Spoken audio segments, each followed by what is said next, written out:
Olá a todos, bem-vindos ao Time Travel, o podcast sobre viagens, profissionais de viagem, saúde em viagem e tudo o que está relacionado com este mundo maravilhoso que é viajar. O meu nome é Andreia Castro, sou médica, já estive em cerca de 90 países e moldei a minha vida profissional e pessoal em torno desta grande paixão que acho que todos temos. Hoje tenho comigo a Joana Pereira. A Joana está desde sempre ligada ao mundo do voluntariado, começou por volta dos seus 16 anos e hoje em dia trabalha como presidente da Associação Para Onde, sendo que desde 2018 está responsável pela gestão e acompanhamento de centenas de voluntários pelo mundo fora. Ao longo do seu percurso integrou como voluntária diversos projetos locais, nacionais e internacionais, geriu equipas e participou em múltiplas formações na área de gestão de voluntariado e educação não formal. É uma inconformada com as desigualdades do mundo e encara o voluntariado como algo muito sério, altamente transformador, mas que também requer um elevado nível de consciência e de compromisso. Joana, bem-vinda. Obrigada. Muito obrigada. Como é que tudo começou? 16 anos somos muito novinhas ainda, não é? É assim, eu disse 16 anos porque na verdade foi quando eu comecei a fazer voluntariado de forma consciente e que sabia que estava a fazer voluntariado, mas a verdade é que já desde muito pequenina eu sempre tive esta vontade de estar disponível para ajudar os outros, mas aos 16 anos fui desafiada por uma professora que me levou a fazer voluntariado pela primeira vez, porque foi ali na altura da adolescência em que estamos a definir um bocadinho quais é que são as áreas que queremos seguir e eu estava muito confusa e ela desafiou-me a ir fazer voluntariado porque estava muito inclinada para a área social, não tinha qualquer tipo de conhecimento do que é que se fazia na área social e ela disse, olha, eu faço voluntariado numa instituição, porque é que não vens comigo um dia? E assim foi, então comecei aos 16 anos, todos os domingos de manhã, a ir fazer voluntariado. Às 8 da manhã lá ia eu apanhar o autocarro. Ok, e o que é que fazias concretamente nessa altura? Eu estava numa casa de acolhimento, portanto eu passava os domingos de manhã com os miúdos, portanto o domingo de manhã era um período de brincadeira, de preparar as coisas para a segunda-feira que começava a escola, não é? Okay. Portanto eu estava ali com eles naquele período de manhã até a hora do almoço, ajudava na hora do almoço os mais pequeninos também na parte da refeição, mas essencialmente era estar com miúdos e brincar com eles. E, portanto, depois foi sendo algo que tu acabaste por nunca pôr de lado, porque foste mantendo ligada a projetos de voluntariado, de forma cada vez mais intensa, de forma cada vez mais aprofundada. Sim. E depois a Para Onde acabou por surgir um pouco na tua vida, numa sequência natural de tudo isto. Sim, foi uma coincidência feliz. Queres-nos falar um bocadinho da Para Onde? Claro. Portanto, eu fui sempre estando ligada portanto, a partir do momento em que entrei na área do voluntariado e na área social, estive sempre ligada a diferentes projetos. Na faculdade estive inclusivamente ligada a uma associação que hoje em dia é o Movimento Transformers, na altura éramos uma associação muito pequenina, mas eu já fazia gestão de voluntários e a Para Onde acaba por surgir quando, depois de 3 anos e meio, 4 anos, eu estar a trabalhar numa ONG a gerir projetos de cooperação para o desenvolvimento em Moçambique, a Inês, que é a fundadora da Para Onde, me contactou para fazermos uma parceria e recebermos voluntários da Para Onde nos nossos projetos em Moçambique. E na altura eu pensei, isto parece-me interessante, vou guardar o contacto, porque nunca sabe a vida da manhã o que é que pode acontecer. E a verdade é que depois, entretanto, saí dessa ONG, fui trabalhar numa outra área que não gostei, mas fui parar ao mesmo escritório onde estava a Inês com a Para Onde. E então foi uma coincidência muito feliz, porque na altura depois de ter quase que parecia meant to be, não é? Foi destino, sim. Eu acho que eu acredito muito nisso, nessas coincidências felizes e de facto o ter ido parar àquele escritório e ter encontrado a Inês e a Para Onde e depois entretanto despedi-me e 2 semanas depois de me ter despedido recebo uma chamada da Inês a dizer, olha... Vem ter connosco, nós queremos. Olha, soube que já não estás, o que estás a fazer, soube que já não estás a trabalhar, tenho uma proposta para te fazer e pronto, e assim surgiu esta possibilidade de vir e já não saí mais. E portanto, isto foi há 5 anos atrás, foi por volta de 2018, sim, mais ou menos. Sim. Para Onde neste momento, podes-me dizer, tens alguma noção quantos voluntários, desde pelo menos que começaste a trabalhar, temos largas centenas de voluntários que se candidatam aos vossos programas, não é? Sim. Em vários países, portanto, vocês têm uma presença muito grande em África, nomeadamente São Tomé, em Cabo Verde, na Guiné também, mas também têm algumas atividades na Guatemala, no Peru, portanto, vocês têm vindo a desenvolver projetos e a trabalhar com agências locais também, sim, em vários países. Nós já ultrapassámos os 2.200 voluntários desde 2017 até agora 2020 23? 23, meu Deus, quase 24. Estou um bocado confusa já, mas sim. Na verdade 24, sim, já, praticamente. Sei isto porque estou a fechar agora os dados de 2023 e, portanto, já ultrapassámos os 2000. Para onde inicialmente surgiu como uma plataforma digital, portanto, isto nunca foi, o objetivo da Inês nunca foi que isto se tornasse uma organização sem fins lucrativos, muito menos uma organização não governamental para o desenvolvimento, e então, na altura, a ideia era um bocadinho facilitar o acesso a projetos de voluntariado e organizações sociais espalhadas pelo mundo com necessidades de voluntários. E então a Inês criou o site e a ideia era que as pessoas, de forma autónoma, pudessem consultar o site, escolher a organização e elas próprias tratarem de tudo. O que aconteceu foi que em 2 anos o site teve uma visibilidade gigante e a Inês acabou por ter aqui um segundo full-time job, para além daquilo que ela tinha na altura, de ter que ajudar aqui as pessoas, um bocadinho aconselhá-las, partilhar contactos de outros voluntários, portanto fazer todo aqui um acompanhamento logístico, e então sentiu-se esta necessidade, sentiu-se a necessidade de tornar isto uma coisa mais séria. Então explica-me um bocadinho, de forma transversal, os programas de voluntariado da Para Onde, que tipo de atividades é que são desenvolvidas no destino, ou nos destinos neste caso? Nós atualmente temos 2 vertentes dentro do voluntariado internacional. Temos os projetos de curta duração e os projetos de longa duração.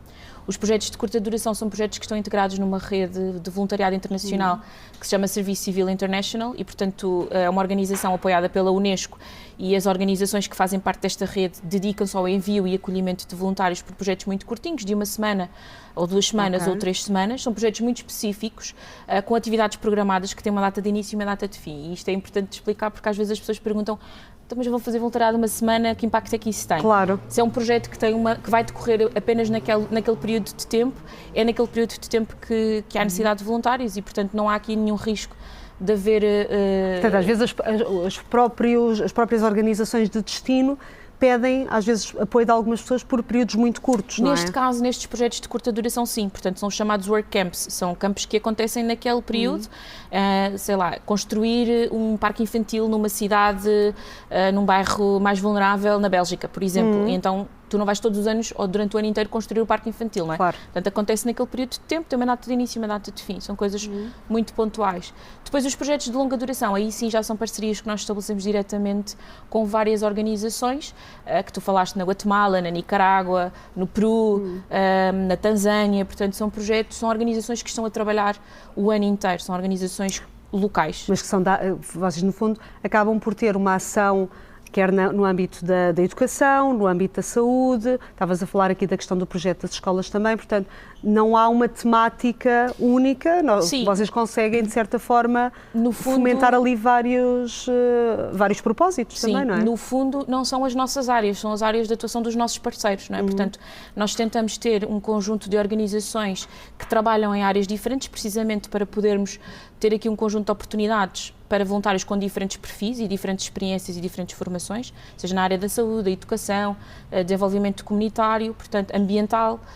Portanto, nós procuramos ter estas parcerias com estas organizações que estão a fazer o seu trabalho durante o ano inteiro, independentemente de terem ou não voluntários, e os voluntários vão integrar estes projetos por períodos de 1 mês, 2 meses, consoante o requisito da organização. Sendo que também há projetos cá em Portugal, que é para as pessoas lá em casa não pensarem só que isto é só ir para fora, também há projetos cá, não é? Sim, nós eu e a Inês, como assistentes sociais, não nos faria nunca sentido estarmos só a promover um voluntariado internacional, quando na verdade também temos muitas necessidades aqui dentro do nosso país e, obviamente, para quem quer fazer voluntariado internacional pode ser um bom ponto de partida começar com um projeto de voluntariado cá em Portugal, ou ao contrário, depois de tu regressares e quereres continuar ligada à Para Onde e a querer fazer voluntariado de forma regular, temos essa possibilidade. Até porque temos alguns voluntários que vão mais do que uma vez, não é? Sim. E que acabam por sim, fazer projetos todos bastante diferentes. Todos os anos vão rodando, sim. Então, explica-nos um bocadinho como é que é o processo, como é que se inicia desde a seleção, como é que vocês escolhem, porque vocês são muito rigorosos nas pessoas que decidem aceitar nos projetos. Sim. Portanto, há aqui alguma alguma seleção mais exigente no primeiro processo inicial, não é? Naquelas triagens, e depois daí vocês acabam por realmente decidir quem é que vai e fazem também alguma capacitação e alguma formação. Sim. Queres-nos explicar um bocadinho como é que tudo funciona? Em primeiro lugar, há uma parte que não é nossa, que é da pessoa que se candidata e que nós temos no site muito bem explicado quais é que são todos os critérios e as ponderações que devem ser feitas perfil, não é? Antes de fazer a candidatura, sim, porque como é óbvio, já dentro da descrição de cada projeto nós temos um bocadinho quais é que são os requisitos, portanto o que é esperado que a pessoa que se candidata àquele projeto deve ter, não só em termos de formação ou de experiência, mas também a nível de competências, não é? Porque tu, para ir estar 2 meses na Guiné-Bissau, convém se calhar teres aqui alguma adaptabilidade, flexibilidade, mente aberta, portanto tudo isso está muito bem explicado. Depois, a nível do nosso processo de recrutamento, nós fazemos sempre uma entrevista de seleção com todos os voluntários, onde também analisamos um bocadinho os perfis, as motivações, o que é que as pessoas estão à espera de encontrar e de facto o que é que elas podem efetivamente encontrar. E depois há um segundo momento que muitas vezes muitas das organizações com quem nós trabalhamos nos projetos de longa duração também fazem uma entrevista, porque nós gostamos que este processo seja um processo participado, ou seja, não somos nós que escolhemos os voluntários que vão para a organização, são os nossos parceiros que no fundo têm a palavra final.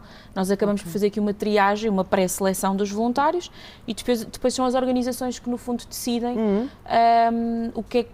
quem é que passa e quem é que não passa. E consegues identificar algumas red flags de alguns candidatos que tu pensas, não, esta pessoa não está preparada para um projeto destes ou para uma atividade desta dimensão? Sim. O que é que tu notas às vezes numa candidatura que sobressai como sendo algo que não é o ideal? Na primeira fase, ou seja, quando estou a ler a carta de motivação que as pessoas enviam, preenchem um formulário e enviam carta de motivação, a carta de motivação, quando há muito aquele discurso romântico, salvador, de que as pessoas querem muito, ou então quando contam um bocadinho da história da vida e eu percebo que há ali algum trauma, alguma situação e elas encaram esta possibilidade de fazer voluntariado internacional como um escape, como uma boia de salvação, não é? Um bocadinho com uma terapia. Portanto, logo aí na carta de motivação nós conseguimos analisar e depois em entrevista, obviamente a postura da pessoa, se é dinâmica, se é extrovertida, se tem muitas dúvidas, se tem muitas perguntas, se tem muitas preocupações, porque à partida é uma pessoa que questiona muito e tem muita preocupação com tudo, não é? Está muito ansiosa, com as condições nervosa, que vai encontrar, não é? Muito ansiosa, muito nervosa, nós temos, ok, se calhar tens que pensar aqui mesmo se efetivamente é isto que queres, porque quando se toma este tipo de decisão tem que ser mesmo uma decisão consciente em que tu já ponderaste todos estes fatores, não é? O teres que viver em comunidade, com poucos recursos, falta de água, falta de luz, saudades de casa, pronto, tudo isso. Exatamente. Aliás, a consulta do Viajante Online, não é? Consulta do viajanteonline.pt, nós somos vossos parceiros desde há uns aninhos já, é verdade, desde há uns anos. E nós acabamos por fazer a preparação, lá está, o aconselhamento médico, a consulta do viajante, toda aquela parte das vacinas, da profilaxia da malária, para onde está indicado, todos os cuidados alimentares, cuidados com mosquitos, tudo que possa ser relevante para eles na componente de saúde, precisamente para eles irem capacitados e já irem, de certa forma, também avisados daquilo que vão encontrar e se algo acontecer, saberem como lidar com estas situações. Nós, de vez em quando, notamos realmente que temos alguns voluntários quase que seria talvez ingenuidade, não sei se é o termo correto, mas que às vezes as pessoas não sabem muito bem o que é que vão encontrar ou não, alguns voluntários que nunca saíram também da Europa e que não conhecem aquela realidade de forma que tu e eu conhecemos, que também já fizemos voluntariado fora e que já viajámos para estes países. E isto para ir ao encontro daquilo que dizias há pouco, de que às vezes tens algumas cartas que são muito romantizadas, não é? E que temos aqui dois aspectos, que é, por um lado, aquela inocência de quem acha que vai correr tudo bem, que é tudo muito fácil, e por outro lado a noção que se calhar ainda persiste muito do white savior, de ir alguém da Europa ou de um país, digamos, mais desenvolvido, entre muitas aspas, e que vai chegar e que vai mudar o que encontra. Fazer a diferença, não é? Não é? Tens esta percepção também que às vezes temos voluntários que são muito jovens e que vão um bocadinho ao desconhecido e ao desafio. Sim, eu acho que, quer queiramos, quer não, a ideia do voluntariado internacional ainda é uma ideia muito romântica, não é? Porque nós só vemos, e as redes sociais também vieram empolar isso, não é? Portanto, nós só vemos o bonito, nós só vemos os sorrisos, as criancinhas ao colo, e depois, e é muito engraçado porque eu às vezes vejo estas partilhas dos voluntários e depois lembro-me das mensagens da falta de água, da desorganização, dos banhos de água fria, portanto, eu assim, ok, esta parte não é tão sexy, não é, de se mostrar nas redes sociais, mas a verdade é que também existe e nós temos muito essa preocupação e no site da Para Onde até está mesmo uma parte que diz mesmo que nem tudo vai ser incrível e, portanto, as pessoas têm que ter aqui, sobretudo também a nível de gestão emocional, a parte do White Savior, obviamente, portanto, esta ideia que nós temos de somos muito privilegiados e tivemos todas as oportunidades na vida e queremos muito ir para a África e depois também há este erro, né, de nós acharmos que a África... Que é tudo igual, não é? Como se fosse um continente muito pequenino, não é? Ok, a África tem muitos países, portanto, todos eles em estados diferentes. Portanto, é falta, às vezes eu acho que é um bocadinho esta falta de informação também, de preocupação das pessoas quererem saber um bocadinho mais sobre os países para onde querem fazer voluntariado. E o White Savior, eu acho que, pronto, é um... Queres explicar-nos um bocadinho este conceito para quem não está tão familiarizado com estes termos? Sim, é assim, eu acho que, pronto, o White Savior é como tu disseste bem, não é? Esta ideia que as pessoas têm muito de eu, branco, privilegiado do Ocidente, de repente ir para estes países, nomeadamente África, continente, fazer voluntariado e achar que vou efetivamente mudar a vida das pessoas e que vou salvar, não é, as pessoas da fome e de todas aqueles flagelos, esta ideia drástica que nós temos do continente africano, que não é assim e que não é verdade. E, portanto,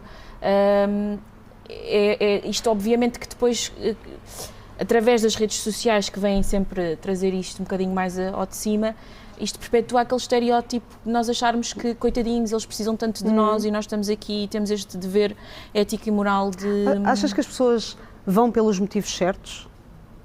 O que é que são motivos certos? É difícil, não é? Mas agora viraste a pergunta ao contrário, é uma resposta difícil, mas lá está. Às vezes, será que o verdadeiro intuito é ajudar quem lá está ou as pessoas procuram, de certa forma, algo que as ajude elas próprias ou a sentirem-se bem, a sentirem que cumpriram uma missão, que estão a fazer o correto? Dos dois, não é? Porque, imagina, tu não vais fazer voluntariado se não souberes que isso é bom para ti. Se não souberes que isso te vai trazer alguma recompensa, por mais que não seja um sentimento de propósito, de ok, eu fui útil. Portanto, como diz e agora vou citar o Manarte, não é? O Raul Manarte, que escreveu um livro há pouco tempo, que refere mesmo isso, que é o altruísmo não existe. Não existem pessoas 100% altruístas, existem comportamentos altruístas e, portanto, nós, quando vamos fazer voluntariado, seja ele lá fora ou aqui em Portugal, nós vamos porque sabemos que vamos ter uma recompensa, porque vamos nos sentir bem com isso. Portanto, isso também é uma motivação. Claro. Não é? Agora, se é certa, se é errada... Mas no mundo ideal, se calhar o voluntariado não deveria existir, porque o voluntariado passa por estarmos sempre a prestar uma ajuda, não é? Mas aquilo que nós queremos é que estas comunidades no destino sejam cada vez mais autónomas e mais independentes. Claro, portanto, a longo prazo... Até porque isto tem o reverso da medalha, não é? Porque isto está a desresponsabilizar muitas vezes os governos de fazerem o seu papel e darem as suas respostas. Agora também tenho debatido muito com esta questão, que é, será que os governos devem dar respostas a tudo? Será que o voluntariado deveria mesmo não existir no mundo ideal? Mas a verdade é que nós também, como seres humanos e estes valores humanitários, nós vamos buscá-los através destes projetos de voluntariado. Portanto, se eles não existirem, o que é que vamos ser de nós enquanto humanos, enquanto valor da solidariedade, da empatia? Portanto, eu acho que isto não é tão preto no branco como se costuma dizer. Tem uma área de cinzentos muito grande, não é? Mas, de certa forma, ambas temos noção e sabemos que acaba por haver sempre algumas associações no destino, algumas entidades, não digo ligadas a Para Onde, a falar em termos genéricos, que acabam por... depender muito de toda esta ajuda internacional que chega, não é? seja por programas de voluntariado, seja noutro segmento mais dos voluntarismos, como hoje em dia tem vindo cada vez mais a crescer, e a percepção que passa é que, de certa forma, acabam por, como dizias e bem também, perdem um bocadinho a responsabilização, não é? Porque já estão habituadas a que, de forma mais ou menos regular, venha uma ajuda internacional, venham algumas doações. Claro.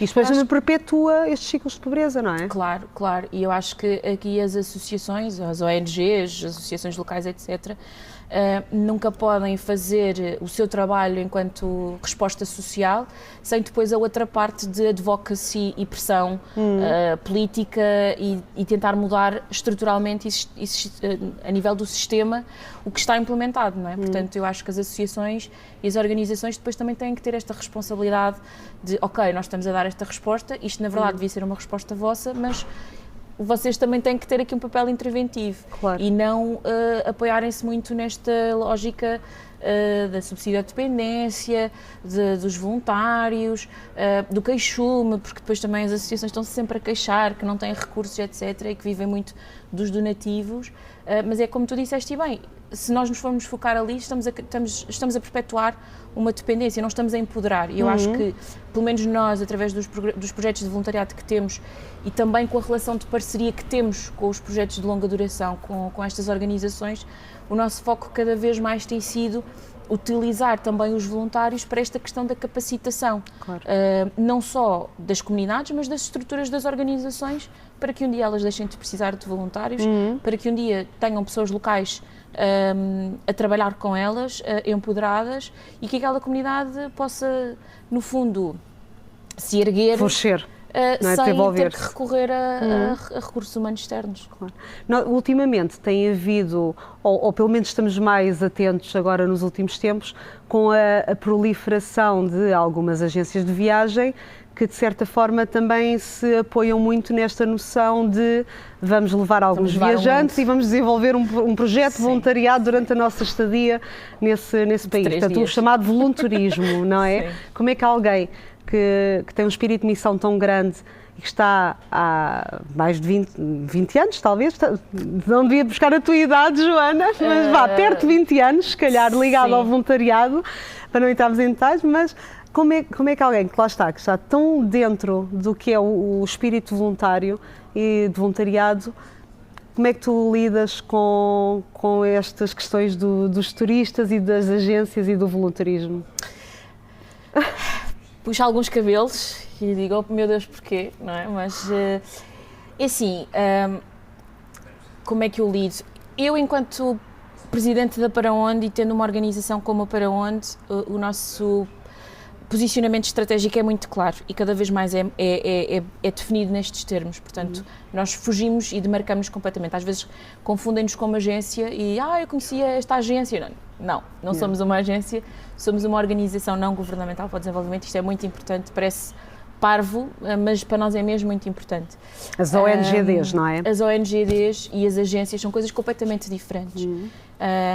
E eu acho que quando se vai fazer voluntariado internacional tem que se pensar muito bem com quem é que eu vou fazer este voluntariado, não é? Que tipo de entidade é que eu vou escolher, porque enquanto estas agências, e atenção, não vou aqui entrar não quero ferir suscetibilidades, nem criticar o trabalho de ninguém, nem roubar clientes, claro. Mas eu acho que quando se vai fazer voluntariado internacional, e por isso é que nós dizemos mesmo que é muito importante as pessoas estarem informadas, que é nós fazemos uma seleção muitas vezes destas agências, estas agências tu não fazes, não é? Tu vais, é um pacote de viagens, claro, portanto tu exatamente, pagas, tu vês o programa, e vais, comparas com os valores, agrada-te, gostas da imagem e acabas por ir. No nosso caso, nós fazemos esta seleção, portanto tu podes ir e podes não ir, não é? Portanto, temos esta preocupação, porque senão depois corres o risco de ter pessoas que não são qualificadas, que não têm experiência, que vão muito com esta ideia romântica, etc., para estas comunidades que muitas vezes não foram envolvidas nestes processos. Portanto, será que existe mesmo necessidade de voluntariado? Será que estas comunidades estão envolvidas e foram elas que identificaram aquele problema? Ou fomos nós, agências, empresas, pessoas? Porque também não é só as agências, atenção, também há muita gente que vou uma semana de férias para São Tomé, organiza aqui 2 ou 3 amigos, vamos com coisas e vamos pela rua distribuir. Estamos a criar uma necessidade. Exato. Ninguém nos perguntou se efetivamente aquilo, para onde é que aqueles donativos vão? Vai ser mesmo benéfico? Que diferenças é que eu estou a criar naquela comunidade para a outra? Portanto, estamos aqui ainda a criar um problema maior. E eu acho, por isso é que acho que as pessoas têm sempre muito que pensar e ponderar muito bem estas questões, porque isto depois acaba por ter um impacto muito mais negativo do que positivo. E às vezes até há muitas outras questões até que a maior parte das pessoas não se lembram. Por exemplo, quando estive em São Tomé e acabei por também ter uma experiência que lá está, anda ali no roça-roça entre o voluntariado e o voluntarismo, que eu depois só vim também a perceber mais tarde, mas... Todos nós já passámos por isso. Perguntam, ainda hoje em dia, perguntam muitas vezes, olha, eu vou para São Tomé, o que é que eu posso levar, o que é que achas que devo ter comigo? E isto para dizer o quê? Que, por exemplo, tudo o que eu vejo de doação de roupas, depois as roupas quando chegam, muitas vezes são revendidas em mercados e em feiras, não é? Portanto, não há ali uma verdadeira necessidade de consumo próprio, mas é um veículo para tentar haver alguma economia, mas depois vê-se que são, eu não vou dizer toneladas, mas muita roupa que é enviada e que para lá fica e que faz lixo, não é? Por outro lado, temos a questão dos plásticos, com pessoas às vezes que acabam por levar escovas de dentes, com o melhor das intenções, escovas, pastas, canetas, etc. E nos esquecemos que, por exemplo, puxando outra vez o exemplo de São Tomé, mas também de Cabo Verde, que são ilhas que não têm capacidade depois de fazer recolha de lixo, de fazer reciclagem. As pessoas, lá está, levam coisas com o melhor das boas vontades, o melhor das intenções, mas esquecem-se desta particularidade e depois eu venho-me embora e o que é que lá fica? E não só, André, é mais esta questão também de estamos mais uma vez a perpetuar esta ideia assistencialista de que lá vem o branco da Europa com coisas, não é? E continuamos a perpetuar este estereótipo depois que as pessoas nestas comunidades e nestes países são preguiçosos, não trabalham porque não querem, estão sempre à espera que alguém lhes vá dar alguma coisa. Achas que nós também criamos essa... Claro. Nós somos os principais responsáveis. Eu acho que nós, daí que mesmo, e eu vi isto também em São Tomé, e estamos a pegar neste E este ano estiveste na Guiné, não foi? Este ano estive na Guiné, mas a Guiné as pessoas não vão fazer, não há muita gente que vá fazer turismo é na Guiné, não é? Mas em São Tomé é a questão dos doces. Sim, das cáries, é um problema brutal nos miúdos com 12, 13 anos e que já não têm dentes, ou que têm os dentes todos podres, porque as pessoas vão com a melhor das intenções e entregam as bolachas, os repousados, os marshmallows, como eu vi, e não entendem, isto é tudo com muito boa intenção, mas não entendem as consequências que isto depois tem. Sem dúvida, isso até para mim como médica da consulta do viajante online, não é? Tenho, às vezes, estas questões que surgem durante a consulta ou no final. Andreia, já lá estiveste, o que é que podemos levar? E eu, às vezes, um caderno, um lápis de cor, mas tentem, não levem coisas que tenham plástico, não levem doces, porque eles depois também não têm e não higiene entreguem oral. Diretamente às pessoas. Não entreguem, exatamente. Porque as pessoas querem realmente ajudar, mas... Procurem associações locais e perguntem quais é que são as necessidades, porque às vezes as associações têm outras necessidades e se calhar para nós é mais fácil darmos resposta àquela necessidade do que de repente irmos na carrinha, no meio da rua, a distribuir coisas pelas pessoas. Isso é uma coisa mais concertada, e isto depois também tem outras consequências. Os miúdos deixam de ir à escola porque é muito mais fácil estarem na rua a pedir, causa muitos constrangimentos. Eu quando vou para estes sítios, e eu nunca levo, por política não levo nada para ninguém, e é muito constrangedor tu estares na rua e estás só a querer conversar com as pessoas e as pessoas estão-te a pedir, que acontece porque muito. sabem que tu que vens de Portugal ou vens da Europa e como assim tu não trazes? Claro. E já me aconteceu até situações mesmo desagradáveis das pessoas, miúdos, me baterem por eu não ter coisas na mochila para lhes dar. Ok. Ok, essa história eu não conhecia. É surreal, não é? Sim, é completamente inesperado. É surreal e nós somos os responsáveis disso, portanto, quando nós vamos para estes contextos, seja num contexto turístico, seja num contexto de voluntariado, eu pelo voluntariado eu digo sempre, nós já estamos a fazer um enorme investimento de tempo financeiro, porque os custos são todos a cargo dos voluntários, não há aqui qualquer tipo de obrigatoriedade de ainda estarmos a ter que levar coisas. Sim, isso era um tema que eu gostava de puxar, porque acho que é super interessante, porque nós vemos que habitualmente a faixa etária dos voluntários é normalmente jovens ou adultos jovens, pessoas que ainda estão a começar a sua vida profissional e que, de certa forma, como estavas a referir, têm custos e normalmente estes custos são suportados pelo voluntário, não é? Portanto, quando somos mais novos, às vezes até podemos ter os pais que nos apoiam, ou estamos numa fase de transição no ano sabático e nós próprios estamos disponíveis para gastar esse dinheiro, mas a partir de uma certa idade deixam de haver tantos voluntários também porque uma pessoa não pode largar a sua atividade profissional e ir um mês ou 2 prestar um serviço, que é um serviço, lá está, voluntário. E de certa forma também acaba por ser ingrato, porque a pessoa está a dispor do seu tempo, da sua energia, das suas competências, está a deixar de ser remunerada por isso, ou seja, está a colocar a sua vida on hold aqui. E muitas vezes não tem quaisquer fundos de apoio para este tipo de atividades, ou seja, será que o voluntariado deveria ser algo para o voluntário, isto para o voluntário, deveria ser algo completamente gratuito ou em programas bem estruturados deveria haver um apoio financeiro também a quem, por exemplo, imagina uma pessoa com 40, 50 anos que é até um ótimo candidato, que tu reconheces, tem todas as competências, mas dizes, pá, eu não posso ir porque eu não posso parar a minha empresa, porque depois não tenho como pagar as minhas contas, claro, não é? Claro. Portanto, olha, é uma tricky question, porque... eu não sei a resposta, não é com maldade. Eu também não sei se sei, porque também eu acho que o facto de haver uma remuneração ou um apoio acaba por retirar aqui o propósito e o sentimento de seres voluntário, não é? Porque depois às tantas, enfim, é também daquelas áreas meio cinzentas. Existem obviamente programas financiados, existem programas de voluntariado financiados. A grande questão é que são até aos 30 anos, normalmente, portanto são para voluntários até aos 30, o Corpo Europeu de Solidariedade é um deles, ok? Depois tens obviamente organizações que trabalham em emergência e catástrofe, que não é o nosso caso, e que aí sim, e eu acho que aí faz todo o sentido, porque tu quando vais para um contexto de conflito armado, estás a colocar em risco a tua vida, não é? E há uma compensação.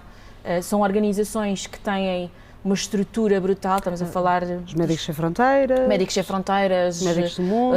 Médicos do Mundo, Unicef, Amis, que são organizações com uma estrutura muito grande, não é? E que, portanto, têm essa capacidade. Agora, eu gostava muito que qualquer pessoa pudesse fazer voluntariado. Eu acho que nós, dentro da Para Onde, ainda assim já temos aqui alguma oferta a nível de opções, os projetos de curta duração, que não precisas de fazer um grande investimento, nem de tempo, nem de dinheiro. Agora, não sei responder. Como é que uma experiência destas muda? O que é que tu notas no voluntariado, no voluntário que foi e no voluntário que volta? Há alguma coisa que se transforma? Olha, é muito engraçado. Faltam mais adultos e mais maduros, pelo menos. Às vezes. Não, mas eu acho que é muito engraçado porque nós já tivemos histórias e voluntários que tiveram processos de transformação brutais. Brutais. E é muito giro ver isso acontecer. Eu acho que para além de aquelas coisas óbvias, né? Porque tu cresces, porque vês mundo, porque vês... Acho que te tornas uma pessoa muito mais tolerante, relativizas muito mais as coisas, percebes que o mundo não é só este teu cantinho de privilégio, traz-te aqui muitas competências para a vida, para o mercado de trabalho, para as tuas relações... Não apenas pessoais, como profissionais também, não é? Sim, e eu acho que, acima de tudo, eu acho que é aquele maior clichê de todos, eu acho que é que tu vais resgatar aqui muitos valores que se perdem aqui no nosso dia-a-dia, com a correria do tempo, da partilha, do estares disponível, do estares presente. E nestes projetos tu vais resgatar muito esses componentes para a tua vida. Joana, como é que o voluntário certo vos pode encontrar?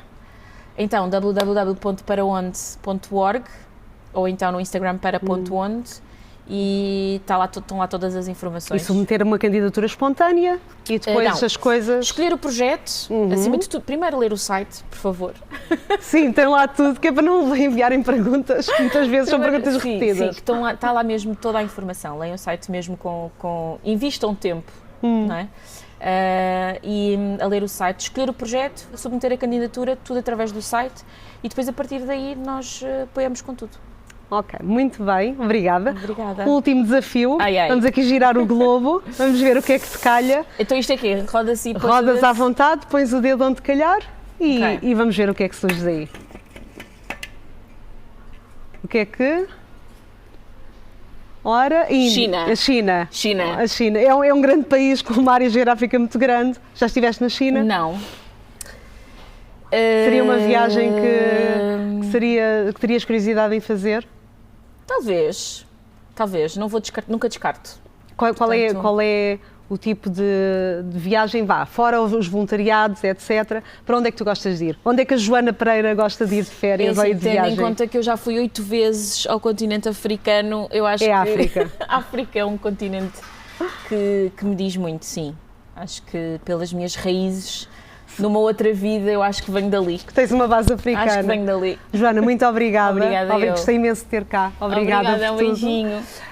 Foi o nosso episódio dedicado ao voluntariado, mais concretamente à Associação Para Onde. O podcast Time Travel vai continuar nas redes sociais, no Spotify, no YouTube e teremos muitos episódios preparados para vocês. Até à próxima.